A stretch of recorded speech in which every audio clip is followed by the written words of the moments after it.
শিশুটির হাতে মোবাইল, মোবাইলের স্ক্রিনে রিলস, অন্তহীন অর্থহীন, শালীন অশালীন ভেদাভেদ জ্ঞানহীন রিলস। শিশুটি দেখে যাচ্ছে টানা, নড়া নেই, চড়া নেই, মাথা খাটানো নেই। আগে শিশুরা কার্টুন শো দেখত মিনিট কুড়ির, অতক্ষণ মনোযোগ ধরে রাখার ব্যাপারও নেই। 2-1 মিনিটের রিলস চলছে পরপর পরের পর। শিশুটি কাউকে বিরক্ত করে না, চেঁচামেচি করে না, ঘরদোর নোংরাও করে না। ভালো ব্যবস্থা, তাই না? বেশ সুবিধার। আর তার মনের ভেতর, তার অপরিণত নিষ্পাপ কাদার তালের মতো যে মনটা, যেটা যে কোনো ছাঁচে পড়েই তার রূপ ধারণ করবার ক্ষমতা রাখে, সেই নরম মনটার ভেতর কি ঢুকছে পরপর পরের পর? একটু কোনো সুস্থ চিন্তা, নাকি একটু কোনো শোভন বিনোদন? কি মনে হয়? দয়া করে আপনার পরিবারের ক্ষুদে সদস্যটির হাত থেকে মোবাইলটি নিয়ে একটি বই ধরান। হ্যাঁ, মানছি এখনই পড়তে পারে না, হয়তো পড়ে দিতে হবে। আপনি ব্যস্ত, সত্যিই ব্যস্ত, সেটাও জানি। আচ্ছা, না হয় ছবি দেখুক খানিক, যখন সময় হবে পড়ে দেবেন ক্ষণ। কি বললেন?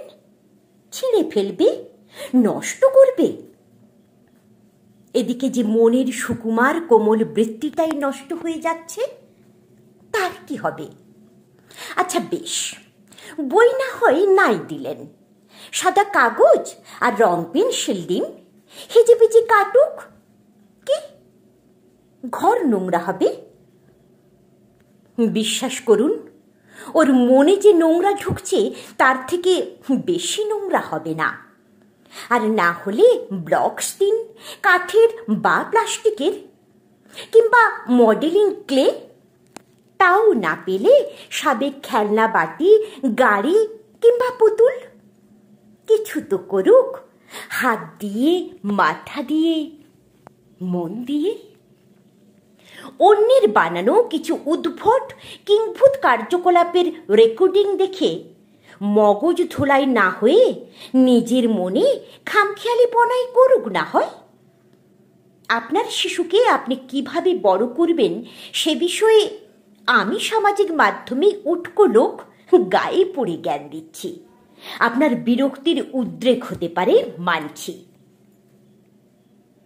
আসলে কি জানেন তো, 4 বছরের কন্যা আয়নার সামনে নানা অঙ্গভঙ্গি সহকারে বলছে, মা দেখো দেখো, আমাকে কেমন চেকসি লাগছে।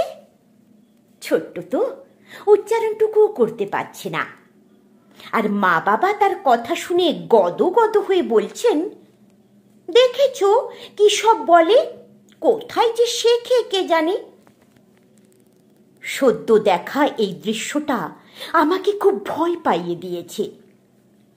এখনো সাবধান না হলে খুব বড় ক্ষতি হয়ে যাবে ওদের, আমাদের।